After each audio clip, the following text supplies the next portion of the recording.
दोस्तों स्वागत है आपका बिहार न्यूज में। दोस्तों मैं हूं फिरदौस गनी और आप देख रहे हैं केडीवी लाइव। दोस्तों आज हो चुका है 8 दिसंबर 2021। तो आज की बिहार की टॉप न्यूज लेकर आए हैं आपके लिए। दोस्तों वीडियो स्टार्ट करने से पहले आपसे एक रिक्वेस्ट है, अगर आप नए आए इस चैनल पर तो फिर चैनल को सब्सक्राइब करके बेल आइकन को भी प्रेस कर दीजिए और साथ में वीडियो को लाइक कर दीजिए, अपने दोस्तों के साथ शेयर भी कीजिए। तो चलिए दोस्तों स्टार्ट करते हैं आज की पूरे बिहार की टॉप न्यूज। दोस्तों आज बिहार न्यूज में सबसे पहले बात करते हैं कि बिहार में पंचायत चुनाव की कवायद अब धीरे धीरे आखिरी मुकाम पर पहुंच रही है। जब पंचायत चुनाव के 10वें चरण का मतदान आज यानी कि बुधवार को 34 जिलों के 817 पंचायतों में होगा, जहां इसके लिए 7257 मतदान केंद्र बनाए गए हैं, जिनमें 509 नक्सल प्रभावित है। शांतिपूर्ण मतदान के लिए पुलिस मुख्यालय ने करीब 38,000 पुलिस पदाधिकारियों और सुरक्षा बलों की तैनाती की है। इसमें जिला पुलिस बल के साथ होमगार्ड पुलिस, विशेष सशस्त्र पुलिस और सैप जवान शामिल है। आपको बता दें कि कई जिलों में यह पंचायत चुनाव का आखिरी चरण होगा, जब बिहार के कुछ जिलों में 11वें चरण की भी चुनाव कराए जाएंगे। दोस्तों अब बात करते हैं कि बिहार में खेती करने वाले किसानों के लिए अच्छी खबर सामने आ रही है। ताजा रिपोर्ट्स के मुताबिक सीमांचल, मिथिलांचल, पटना, भागलपुर सहित बिहार के सभी जिलों में किसानों के खेतों में सरकार द्वारा बोरिंग कराई जाएगी। इसको लेकर तैयारियां चल रही है। खबर के अनुसार सामुदायिक नलकूप योजना से किसानों के खेतों में मुफ्त बोरिंग कराई जाएगी, जहां साथ ही साथ हर खेत तक सिंचाई की व्यवस्था की जाएगी। इसके लिए 5 किसानों का एक समूह बनाया जाएगा। इनमें किसानों के पास एक जगह पर 2.5 हेक्टेयर जमीन होनी चाहिए। इससे अधिक जानकारी के लिए आप बिहार के किसान कृषि विभाग की आधिकारिक वेबसाइट पर विजिट करें। दोस्तों अब बात करते हैं कि प्रधानमंत्री नरेंद्र मोदी ने मंगलवार को यानी कि कल गोरखपुर में 10,000 करोड़ रुपए से अधिक की परियोजनाओं का लोकार्पण करते हुए एम्स, खाद कारखाने और रीजनल मेडिकल रिसर्च सेंटर को राष्ट्र को समर्पित किया है। जब प्रधानमंत्री नरेंद्र मोदी ने यहां आयोजित एक कार्यक्रम में गोरखपुर में निर्मित हिंदुस्तान उर्वरक रसायन लिमिटेड के खाद कारखाना का भी लोकार्पण किया है। इसके अलावा उन्होंने एम्स और बाबा राघव दास मेडिकल कॉलेज के रीजनल मेडिकल रिसर्च सेंटर का लोकार्पण किया है। दोस्तों अब बात करते हैं कि बिहार के किशनगंज में पीएफआई संगठन के द्वारा शहर के चौक चौराहों पर बाबरी मस्जिद की विध्वंस की याद विवादित पोस्टर चिपकाया गया था, जहां स्थानीय लोगों के विरोध के बाद पुलिस प्रशासन के द्वारा पोस्टर फाड़े जाने के बाद विरोध में पीएफआई संगठन के द्वारा प्रेस कॉन्फ्रेंस आयोजित करके पत्रकारों को बताया है कि आज ही के दिन बाबरी मस्जिद को भाजपा और आरएसएस के लोगों के द्वारा विध्वंस किया गया था। आज के दिन देश के मुसलमानों के लिए काला दिन है। पीएफआई के प्रदेश अध्यक्ष महबूब आलम ने कहा है कि बाबरी मस्जिद देश के मुसलमानों के दिल में तब तक जिंदा रहेगा जब तक दुनिया में मुसलमान जिंदा रहेगा, तब तक इस मस्जिद को भुलाया नहीं जा सकता। उन्होंने कहा है कि मस्जिद को ताकत की जोड़ पर तोड़ा गया है और भाजपा सरकार के दबाव में सुप्रीम कोर्ट ने मंदिर के पक्ष में फैसला सुनाया है। उन्होंने कहा है कि जब भी यहां का कानून और संविधान हमें मौका देगा, उसी मंदिर के स्थल पर आलीशान मस्जिद का निर्माण करवाया जाएगा। ये पीएफआई का कहना है, किशनगंज पीएफआई का। पीएफआई के प्रदेश अध्यक्ष ने सुप्रीम कोर्ट के मंदिर के पक्ष में फैसले पर सवाल खड़े करके कहा है कि सुप्रीम कोर्ट फैसला सुनाया है लेकिन इंसाफ नहीं दिया है और हम न्याय मांग कर रहे हैं।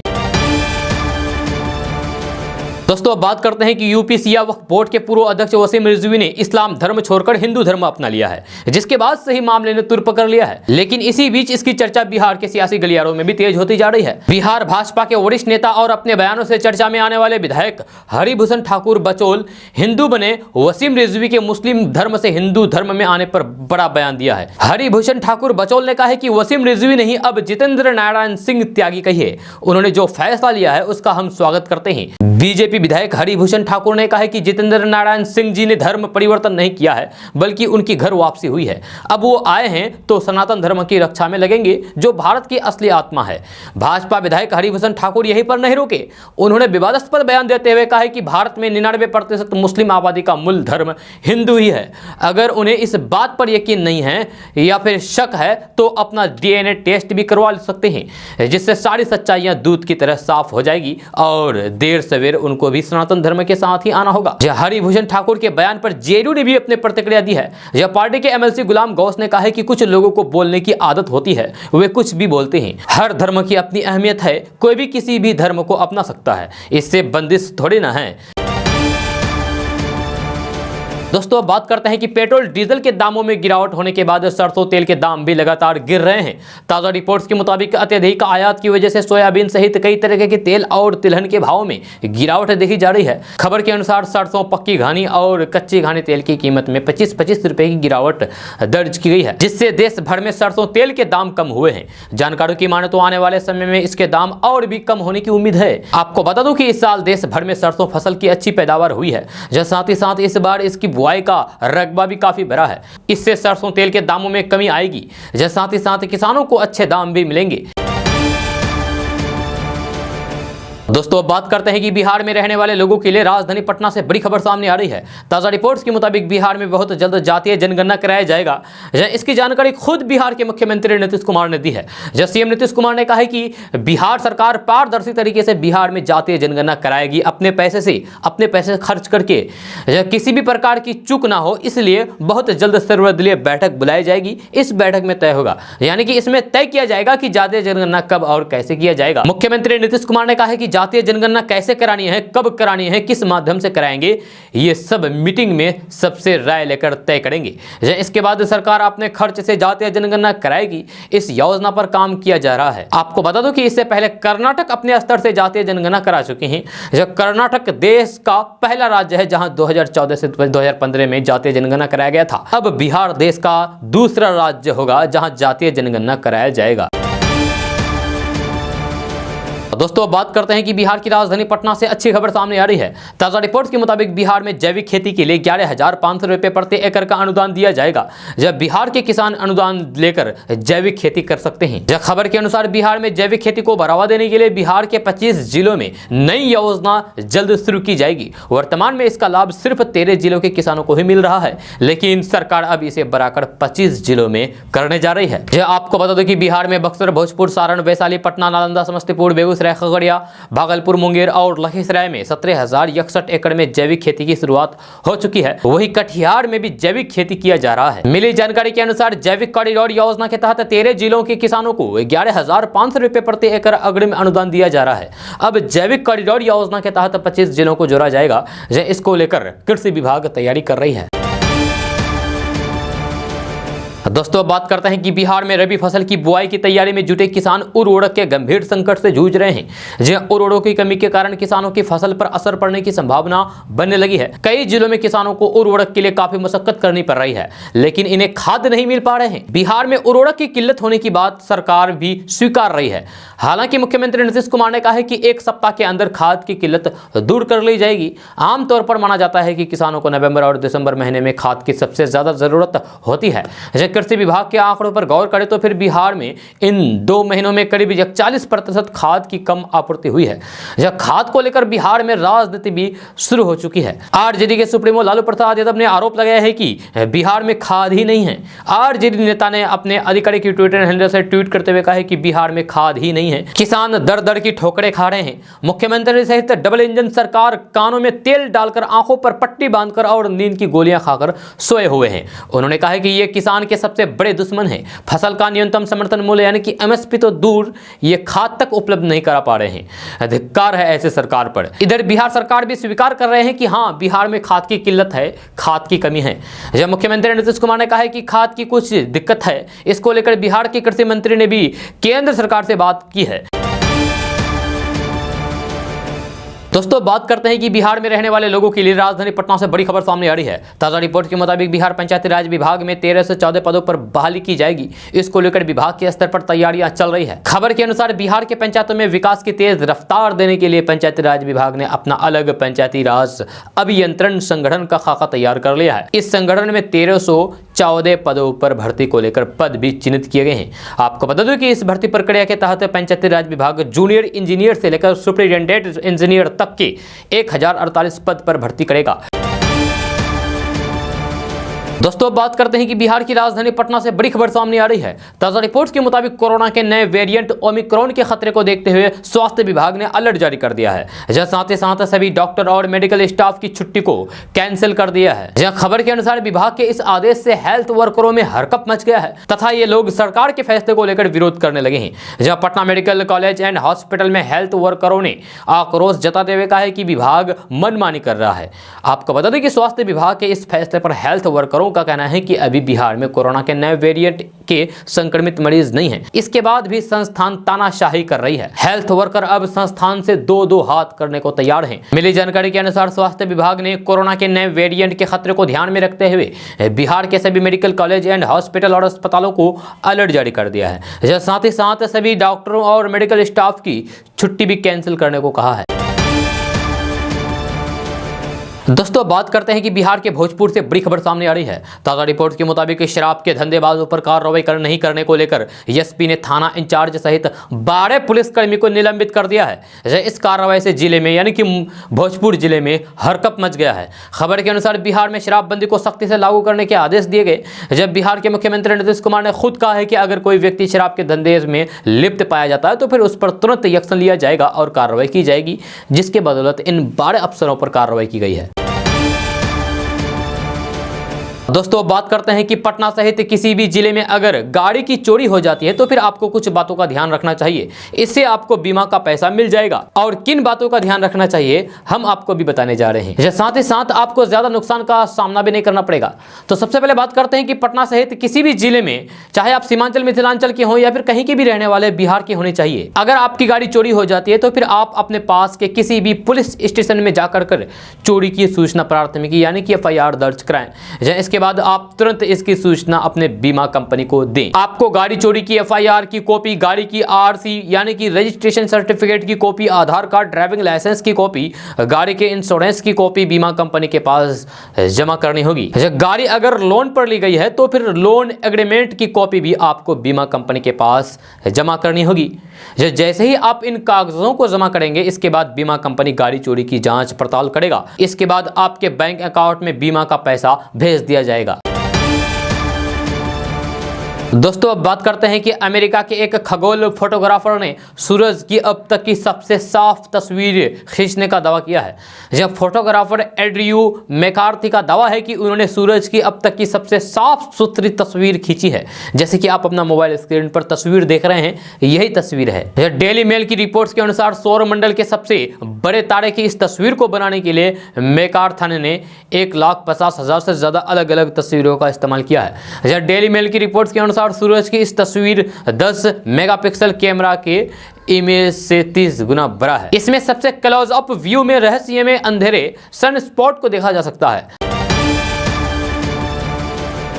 दोस्तों बात करते हैं कि यूपी के संभल से समाजवादी पार्टी के सांसद शफीकुर रहमान बर्क एक बार फिर से चर्चा में हैं। जब वैसे भी जब भी वे कोई बयान देते हैं तो उनका बयान चर्चा में आना लाजमी हो जाता है। इस बार उनके चर्चे में आने की वजह है उनका एक फेसबुक पोस्ट। ये पोस्ट उन्होंने बाबरी ढांचा के गिरने की तारीख पर किया है, जिसमें उन्होंने लिखा है कि बाबरी हमारी सीने में महफूज है, ना हम भूले हैं और ना ही हमारी नस्लें भूलेंगी कभी इंशाअल्लाह। इसके साथ ही उन्होंने हैशटैग 6 दिसंबर ब्लैक डे और हैशटैग बाबरी जिंदा है का उपयोग किया है। जब वैसे ये पहली बार नहीं है उन्होंने अयोध्या को लेकर बयान दिया हो। इससे पहले अगस्त 2020 में उन्होंने कहा था कि अयोध्या में बाबरी मस्जिद है, थी और बाबरी मस्जिद रहेगी। बीजेपी ने ताकत के बल पर कोर्ट से फैसला करवाया है। मुसलमान अल्लाह के भरोसे हैं, वे PM नरेंद्र मोदी और CM योगी आदित्यनाथ के भरोसे नहीं हैं। दोस्तों अब बात करते हैं कि चोरों को बस मौका चाहिए चोरी करने का। चांस मिलते ही वे अपने हाथों की सफाई ऐसे दिखाते हैं कि उन्हें देखने वाला बस दंग रह जाता है। जहां कई बार चोर अपना काम दिन के उजाले में करते हैं तो वहीं ये चोर कई बार अपने हाथों की सफाई सबके सामने दिखा जाते हैं। जहां हाल के दिनों में कुछ ऐसा ही वीडियो लोगों के सामने आया है और जिसे देखने के बाद हर कोई दंग है। मामला एक ज्वेलरी शॉप का है जहां एक महिला ने अपने हाथों की सफाई दिखाई और दुकान से बड़े ही सातिराना अंदाज में सोने गहने चुरा लिए, जिसकी खबर किसी को नहीं हुई और महिला ने बड़े ही आराम से असली की जगह जगह नकली अंगूठी वहां रख दी और ये सारा कुछ दुकानों में लगे कैमरे में कैद हो गया। जो वायरल हो रहे वीडियो में आप देख सकते हैं कि एक महिला ज्वेलरी शॉप में खरीदारी के बहाने जाती है और बड़े ही सफाई के साथ सोने की अंगूठी पर अपना हाथ साफ कर जाती है। लेकिन यहाँ उससे भी हैरान कर देने वाली बात यह है कि वह सोने की अंगूठी की जगह नकली अंगूठी रख देती है ताकि दुकानदार को किसी भी तरीके का कोई शक ना हो। जब महिला की ये सारी करतूत दुकान के कैमरे में कैद हो जाती है, जो अब सोशल मीडिया पर तेजी से वायरल हो रहा है। दोस्तों अब बात करते हैं कि बिहार के अरवल में कोरोना वैक्सीनेशन और आरटीपीसीआर टेस्ट के नाम पर फर्जीवाड़े का खुलासा हुआ है। अरवल के करपी एपीएचसी में वैक्सीन लेने वालों की लिस्ट में प्रधानमंत्री नरेंद्र मोदी, अमित शाह, सोनिया गांधी और बॉलीवुड एक्ट्रेस प्रियंका गांधी का नाम शामिल है, जो आपको ये न्यूज कल भी बताया गया है। स्वास्थ्य विभाग के इस लापरवाही पर बिहार में सियासत शुरू हो गई है। जब बिहार विधानसभा में नेता प्रतिपक्ष तेजस्वी यादव इस मुद्दे को धर लिया है और बिहार सरकार पर जोरदार हमला बोला है। स्वास्थ्य विभाग की इस गलती की वजह से बिहार सरकार की किरकिरी हो रही है। इस बीच नेता प्रतिपक्ष तेजस्वी यादव ने ट्वीट करके सरकार को घेरने की कोशिश की है। उन्होंने लिखा है कि बिहार का स्वास्थ्य विभाग देश में सबसे फिसदी है और धांधली और आंकड़ों की जालसाजी के लिए कुख्यात है। तेजस्वी यादव ने यह आरोप भी लगाया है कि बिहार सरकार ने टीकाकरण का आंकड़ा बढ़ाने के लिए पीएम मोदी, सोनिया गांधी समेत प्रियंका चोपड़ा तक को वैक्सीन दे दिया है। दोस्तों बात करते हैं कि दिल्ली सोमवार को रूस के राष्ट्रपति व्लादिमीर पुतिन और भारतीय प्रधानमंत्री नरेंद्र मोदी की मुलाकात की गवाह बनी। आपको बता दें कि रूस के साथ हमारी दोस्ती बहुत पुरानी है, लेकिन इन दोनों दबंग नेताओं की मुलाकात न सिर्फ इस रिश्ते को ज्यादा मजबूत करेगी, बल्कि दोनों देशों की इकोनॉमी को भी 6 लाख करोड़ रुपए यानी कि 80 अरब डॉलर तक बूस्टर डोज देगी। ये देश 2025 तक दो तरफा निवेश को 50 अरब डॉलर और ट्रेड को 30 अरब डॉलर के पार ले जाना चाहते हैं। पुतिन की इस यात्रा में 28 समझौते पर हस्ताक्षर हुए हैं। आजादी के बाद से ही भारत के रूस के साथ मजबूत संबंध रहे हैं, जहां रक्षा, आंतरिक परमाणु ऊर्जा, इंडस्ट्रियल टेक्नोलॉजी और कई अन्य क्षेत्र के डेवलप में रूस का अहम रोल रहा है। 1990 में जब सोवियत संघ टूट रहा था, उस दौर में भारत रूस की नजदीकी और ज्यादा बढ़ी। जब सियासत हो या फिर अर्थव्यवस्था, दोनों क्षेत्र में नजदीकियां बढ़ी, एक दूसरे का सपोर्ट करने के समझौते भी हुए। इसके बाद से ही दोनों देशों के बीच ट्रेड में तेजी आई। रूस लंबे समय से भारत की रक्षा जरूरत को पूरा करने वाला सबसे बड़ा सहयोगी रहा। दोस्तों बात करते हैं कि बिहार में क्राइम की तरह मौत की रफ्तार भी थम नहीं रही है। जहां एक के बाद एक हादसे हो रहे हैं, मौतें हो रही है। जहां कल मंगलवार को आरा में बड़ा हादसा हो गया। जहां मिल रही जानकारी के अनुसार आरा मोहनिया नेशनल हाईवे पर बोलेरो और ऑटो में सीधी जबरदस्त टक्कर हो गई। जहां इसमें एक ही परिवार के 3 लोगों की जान चली गई। जहां वही घटना में 3 लोग जख्मी हो गए। बताया जाता है कि जगदीशपुर थाना क्षेत्र के कितापुर गाँव के पास उस समय अफरा तफरी मच गई जब बोलेरो और ऑटो के बीच जोरदार टक्कर हो गई। इसमें ससुर एवं दामाद के साथ ही नातिन की भी जान चली गई ही मौके पर, जबकि मां, बेटी और ऑटो चालक समेत आधा दर्जन लोग जख्मी हो गए। जब घायल को इलाज के लिए आरा सदर अस्पताल में भर्ती कराया गया। हादसे के बाद चालक बोलेरो छोड़कर फरार हो गए। दोस्तों बात करते हैं कि राष्ट्रीय जनता दल के प्रमुख यानी कि आरजेडी के प्रमुख लालू प्रसाद यादव ने एक बार फिर से बाबरी मस्जिद का मुद्दा उठाया है। इसके अलावा साल 1990 में अपने मुख्यमंत्री कार्यकाल के दौरान भाजपा नेता लाल कृष्ण आडवाणी को गिरफ्तार किए जाने की बात भी याद दिलाई है। दरअसल सोमवार रात आरजेडी सुप्रीमो लालू प्रसाद यादव ने अपने पुराने दिनों को याद करते हुए ट्वीट किया है कि राम जन्मभूमि बाबरी मस्जिद के मसले ने देश को एक नाजुक मोड़ पर खड़ा कर दिया था। मैंने आडवाणी को गिरफ्तार करके पूरे विश्व को यानी कि पूरी दुनिया को एक संदेश दिया था कि भारत में आज भी शांति प्रिय और धर्मनिरपेक्ष ताकतें मजबूत है। हम में इतनी शक्ति है कि हम फिरका परस्त और फांसीवादी ताकतों को उखाड़ फेंकें। आपको बता दें कि राष्ट्रीय जनता दल ने 6 दिसंबर यानी कि सोमवार को बाबरी मस्जिद शहादत दिवस मनाने का फैसला किया था। यह पार्टी के प्रदेश कार्यालय में बाबरी मस्जिद शहादत दिवस का आयोजन की जानकारी प्रदेश अध्यक्ष जगदानंद सिंह ने की थी। यह आडवाणी की रथ यात्रा 25 सितंबर 1990 को सोमनाथ से शुरू होकर 30 अक्टूबर को अयोध्या में कार सेवकों के साथ खत्म होनी थी, मगर बिहार पहुंचते पहुंचते यात्रा को इतना जन समर्थन मिला कि तत्कालीन सरकारें घबरा गई। जब बिहार के तत्कालीन मुख्यमंत्री लालू प्रसाद यादव ने 23 अक्टूबर को ही आडवाणी को गिरफ्तार कर लिया। दोस्तों बात करते हैं कि चक्रवाती तूफान जवाद की वजह से बिहार के मौसम में बदलाव आ गया है।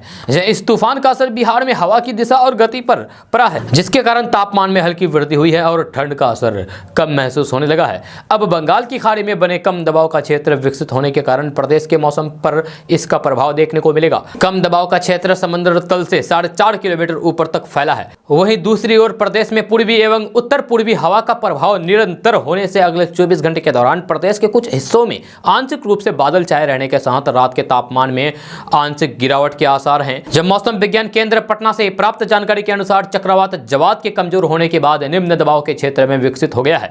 जब पिछले 24 घंटे के दौरान प्रदेश का मौसम शुष्क होने के साथ न्यूनतम तापमान में 1 से 2 डिग्री की वृद्धि देखी गई है। दोस्तों बात करते हैं कि बिहार के मुख्यमंत्री नीतीश कुमार ने दिल्ली के अंग्रेजी अखबारों पर नाराजगी जताई है, जहां उन्होंने आरोप लगाया है कि बिहार के विकास की चर्चा दिल्ली के अंग्रेजी अखबार में नहीं होती है, लेकिन विधानसभा के कैंपस में शराब की खाली बोतलें मिलने जैसे खबर आती है तो इसकी चर्चा दिल्ली के अखबारों में खूब होती है। दरअसल नीतीश कुमार पत्रकारों से बात कर रहे थे और उनसे जब किसी पत्रकार के द्वारा बिहार विधानसभा कैंपस में शराब की खाली बोतलें मिलने का सवाल पूछा गया तो उन्होंने जवाब दिया और सरकार की छवि खराब करने की साजिश का आरोप लगाया। नीतीश ने कहा है कि इस मामले की जांच चल रही है, जांच की रिपोर्ट आने के बाद सभी बातों का पता चल जाएगा। नीतीश ने आगे कहा है कि प्रशासन इस बात की जानकारी जुटा रहा है कि क्या सही मायने में वहां पर किसी ने शराब का सेवन किया था या फिर किसी ने खाली बोतल रख दी थी। सीएम नीतीश कुमार ने कहा है कि अभी इस मामले में मेरा कुछ बोलना उचित नहीं है। आगे कहा है कि कई बार शराब की खाली बोतलें फेंकी जाती है ताकि वे चर्चा में आ जाए और सरकार को बदनाम करे। दोनों रूप से इस पर काम करना है और इस बार फिर से पूरी कड़ाई के साथ शराबबंदी पर काम किया जा रहा है। दोस्तों बात करते हैं कि पूर्णिया के मेडिकल हब में एक बार फिर से मानवता को शर्मसार करने वाली घटना सामने आई है। जब पूर्णिया शहर के कप्तान पारा में स्थित एक निजी अस्पताल में सोमवार को इलाज के दौरान मौत हो जाने पर परिजनों ने अस्पताल में जमकर तोड़फोड़ की और अस्पताल के बाहर हंगामा किया। जब मरीज की मौत के बाद अस्पताल के सभी कर्मी भाग गए, लेकिन मृतक के परिजनों ने एक फर्जी डॉक्टर को पकड़कर जमकर पिटाई कर दी। फर्जी डॉक्टर, जब देखते ही देखते अस्पताल के बाहर लोगों की भीड़ लग गई और परिजनों ने हंगामा करना शुरू कर दिया। यह सूचना मिलने पर सदर थाना पुलिस पहुंची और परिजनों को शांत कर दिया और फर्जी डॉक्टर को अपने साथ ले गए। मृतक की पहचान अररिया जिला के रानीगंज थाना क्षेत्र के अंतर्गत नया पट्टी बिस्टूरिया के रहने वाले शंभू राम की पत्नी कल्पना देवी के रूप में की गई है। दोस्तों एक सर्वे हुआ है कि सोशल मीडिया पर हिंदू मुसलमान के बीच नफरत फैलाई जा रही है। यह सर्वे में बताया जा रहा है कि सोशल मीडिया पर हिंदू मुसलमान के खिलाफ आक्रोश हो रहे हैं, आग निकल रहे हैं। बड़ी संख्या में भारतीय मानते हैं कि देश में हिंदू और मुस्लिम समुदाय के बीच बढ़ती खाई के लिए सोशल मीडिया जिम्मेदार है। 5 दिसंबर को 1942 लोगों पर किए गए सर्वेक्षण में यह चौंकाने वाली जानकारी सामने आई है। यह सर्वे में शामिल आधे उत्तरदाताओं के करीब 48.2% ने महसूस किया है कि सोशल मीडिया ने समुदाय के बीच यानी कि हिंदू मुसलमान के बीच की खाई को काफी हद तक बढ़ा दिया है। लगभग 23% लोगों ने महसूस किया है कि सोशल मीडिया ने कुछ हद तक खाई को बढ़ा दिया है, जब वास्तव में 71% से अधिक भारतीय सोशल मीडिया को दोनों समुदाय के बीच हाल के संघर्ष के लिए जिम्मेदार मानते हैं। इसके उलट 28% की राय थी कि इस घटना में सोशल मीडिया की कोई भूमिका नहीं है। जहां अगर आप राजनीतिक विभाजन को देखें तो एनडीए के 40.7% मतदाताओं ने सोशल मीडिया को काफी हद तक जिम्मेदार माना है, जबकि 53.6% विपक्षी मतदाताओं ने भी ऐसा ही महसूस किया है। दोस्तों अब बजरंग दल ने एक स्कूल पर हमला कर दिया। यह मामला क्या है और कहां का है, चलिए हम आपको भी बताने जा रहे हैं।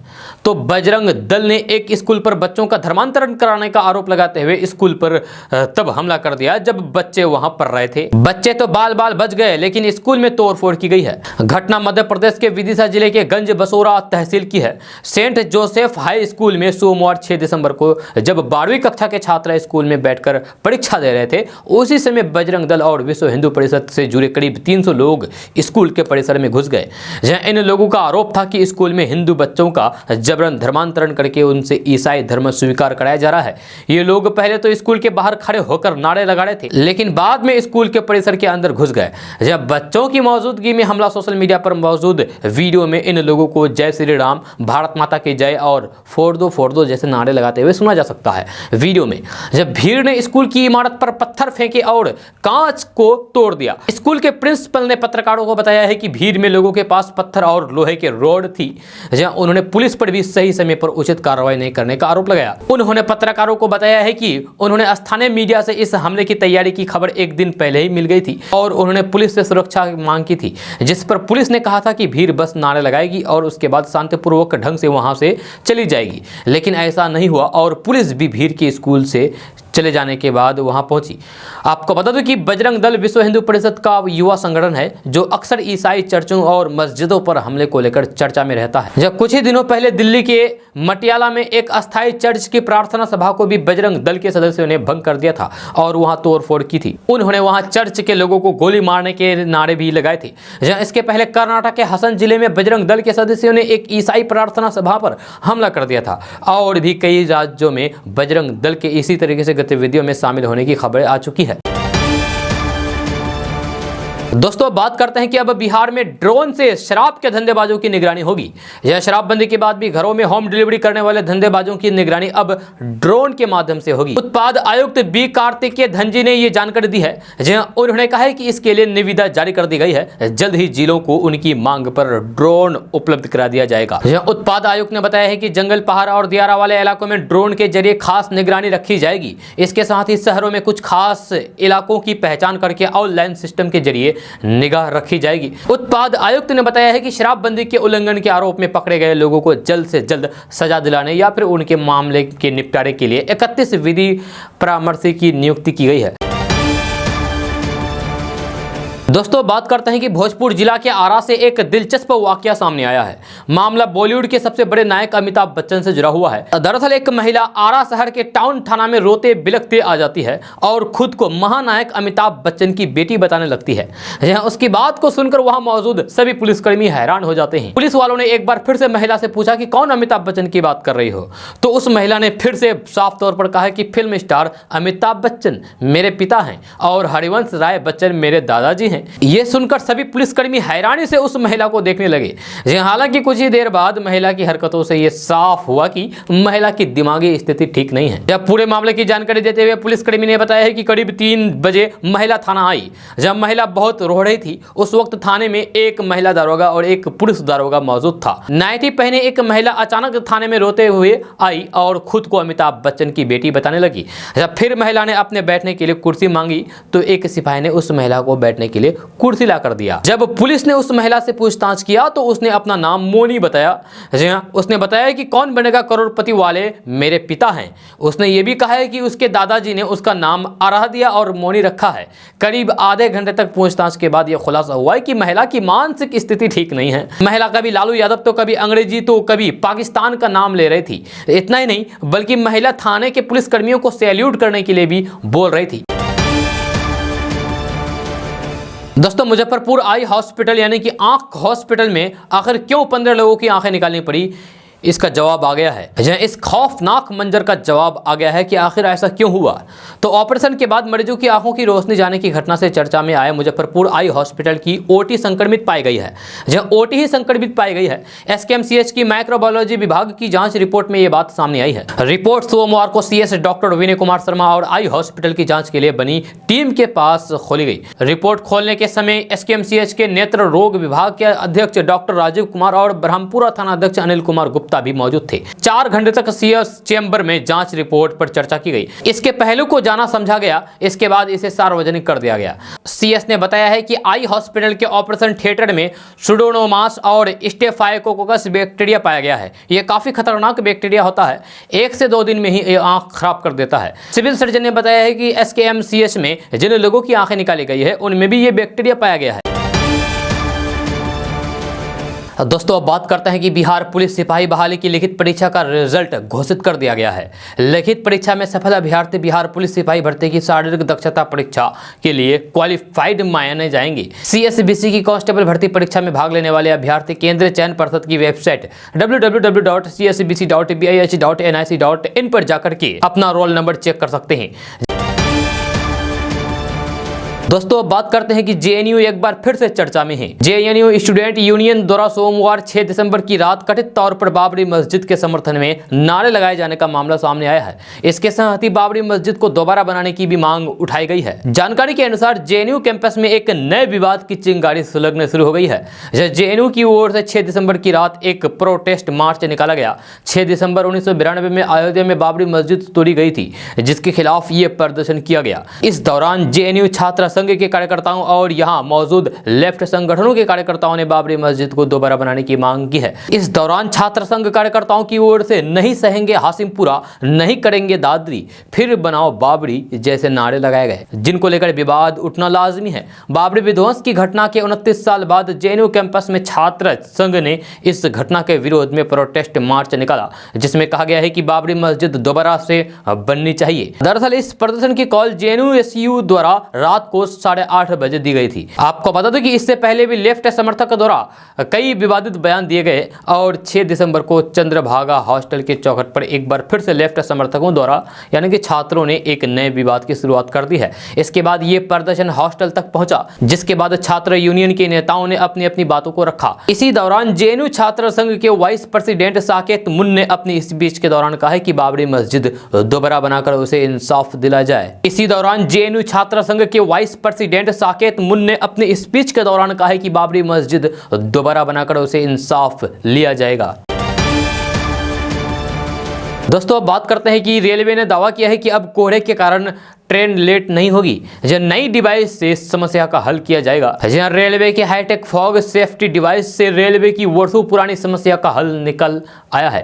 रेलवे की हाईटेक फॉग सेफ्टी डिवाइस से रेलवे की वर्षों पुरानी समस्या का हल निकल आया है। रेलवे का दावा है कि डिवाइस के जरिए कोहरे में भी अपनी रफ्तार से ट्रेन चलेगी और निर्धारित समय पर पहुंच सकेगी। इसके चलते रेलवे ने कोहरे के मौसम में निरस्त कई गाड़ियों को फिर से बहाल कर दिया है। रेल अधिकारियों का कहना है कि वर्षों पहले कोहरे के मौसम में लोको पायलट को सिग्नल देखने की दिक्कत रहती थी, इससे हादसे का डर अधिक था। वर्तमान समय में रेलवे के पास हाईटेक फॉग डिवाइस जैसे कई उपकरण हैं जो रेल संचालन को बेहतर बनाते हैं। घने कोहरे में भी लोको पायलट को आगे सिग्नल का पता चल जाता है। इसीलिए रेलवे बोर्ड ने निर्णय लिया है कि ट्रेनों को जनहित में चलाया जाए।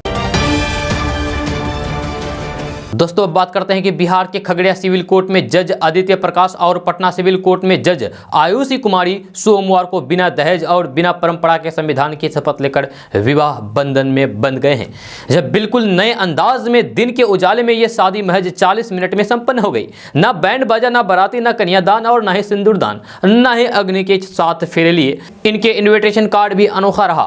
शपथ पत्र को ध्यान में रखते हुए इसे छपवाया गया और मेहमानों को आमंत्रित किया गया। जयमाला के बाद दूल्हे ने शपथ ली कि मैं अपनी पत्नी को अधिकार देता हूं कि वह अब सिंदूर का इस्तेमाल सौंदर्य पराशधन के रूप में करेगी। राजधानी पटना के अमरपाली रेस्टोरेंट में आयोजित इस शादी की खास बात यह रही है कि पहले दुल्हन ने शपथ पत्र पढ़ा, इसके बाद दोनों ने एक साथ शपथ पत्र पढ़ा, फिर एक दूसरे को जयमाला पहनाया। इस तरह दोनों सदा के लिए एक दूसरे हो गए। इस अनोखे विवाह समारोह में वर और कन्या पक्ष के महज 100 लोग ही शामिल हुए। दोस्तों बात करते हैं कि बिहार में कोरोना का खतरा धीरे धीरे बढ़ रहा है। दिसंबर के बीते 6 महीने में कोरोना के 21 नए मामले सामने आए। पिछले 24 घंटे के अंदर तो 7 नए पॉजिटिव केस आए हैं। इनमें सबसे अधिक पटना में 6 लोगों में संक्रमण की पुष्टि हुई है। एक पॉजिटिव मरीज वैशाली जिले का है। यह स्थिति तब है जब जांच टारगेट के बाद भी 2 लाख के पार नहीं जा रही है। सोमवार को 1,12,818 लोगों की ही जाँच हो पाई। कोरोना के बढ़ते खतरे को लेकर स्वास्थ्य विभाग ने अलर्ट जारी कर दिया है। जाँच की संख्या बढ़ाने के साथ नए वेरिएंट को लेकर सतर्कता का निर्देश दिया है। दोस्तों बात करते हैं कि कांग्रेस सांसद राहुल गांधी ने लोकसभा में सरकार पर तंज कसा है। जहां उन्होंने कहा है कि प्रधानमंत्री नरेंद्र मोदी ने किसानों से माफी मांगी और ये माना है कि उनसे गलती हुई थी। 30 नवंबर को कृषि मंत्री से पूछा गया कि आंदोलन में कितने किसानों की मौत हुई, तो उन्होंने कहा है कि उनके पास डेटा ही नहीं है। राहुल गांधी ने कहा है कि पंजाब सरकार ने करीब 400 किसानों को 5 लाख रुपये मुआवजा दिया है और 152 के परिजनों को नौकरी दी है। मेरे पास पूरी लिस्ट है। हमने हरियाणा के भी 70 किसानों की लिस्ट बनाई है, लेकिन आपकी सरकार कहती है कि आपके पास उनके नाम ही नहीं है। दोस्तों, अब बात करते हैं कि बिहार में नौकरी की तलाश कर रहे युवाओं के लिए राजधानी पटना से अच्छी खबर सामने आई है। ताज़ा रिपोर्ट के मुताबिक नीतीश सरकार बिहार कृषि विभाग में 1500 पदों पर भर्ती करेगी, जहां इसको लेकर विभाग के स्तर पर तैयारियां शुरू हो गई है। खबर के अनुसार कृषि सेवा कोटि 1, 2 और 3 के खाली पड़े पदों पर भर्ती को लेकर आयोग के पास अधिसूचना भेजी जाएगी। इसके बाद आयोग के द्वारा नोटिफिकेशन जारी किया जाएगा और फिर भर्ती की प्रक्रिया ऑनलाइन के द्वारा शुरू होगी। दोस्तों, अब बात करते हैं कि बिहार की राजधानी पटना से बड़ी खबर सामने आ रही है। ताज़ा रिपोर्ट्स के मुताबिक पटना के गांधी मैदान में नेशनल हैंडलूम एक्सपो मेला का आयोजन किया गया है। ये मेला 21 दिसंबर तक आयोजित किया जाएगा, यानी कि चलता रहेगा, जब पटना के लोग इस मेले में जा सकते हैं। खबर के अनुसार बिहार विधान परिषद के सभापति अवधेश नारायण सिंह, उप मुख्यमंत्री तारकिशोर प्रसाद, उप मुख्यमंत्री रेणु देवी और उद्योग मंत्री सैयद शाहनवाज हुसैन ने पटना के गांधी मैदान में इस नेशनल हैंडलूम एक्सपो मेला का शुभारंभ किया है।